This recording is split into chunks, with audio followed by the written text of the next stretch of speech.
Səhiyyə Nazirliyi Akademik Zərifə Əliyev adına Milli Oftalmologiya Mərkəzi və Azərbaycan Oftalmoloqlar Cəmiyyətinin birgə təşəbbüsü ilə Xankəndi şəhərində səyyar oftalmoloji tibbi aksiya keçirilir. Xankəndi şəhərində Ağdərə və Xocalı rayonlarında bərpa, tikinti və idarəetmə xidmətinin ictimaiyyətlə əlaqələr şöbəsindən verilən məlumata görə avtomobil səyyar klinikası vasitəsilə təşkil olunan aksiya dekabrın 19-na dək davam edəcək.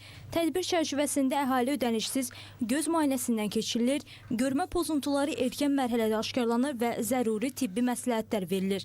Aksiyanın əsas məqsədi bölgə sakinlərinin görmə sağlamlığının qorunması, oftalmoloji xəstəliklərin vaxtında diaqnostikası və profilaktikasının gücləndirilməsidir. Müayinələr müasir tibbi avadanlıqlar və ixtisaslı həkim heyəti tərəfindən aparılır. Qeyd edək ki, azad edilmiş ərazilərdə tibbi xidmətlərin təşkili dövlətin səhiyyə siyasətinin mühüm istiqamətlərindən biridir və bu kimi aksiyalar əhalinin ixtisaslaşmış tibbi yardıma əlçatanlığını artırmağa xidmət edir.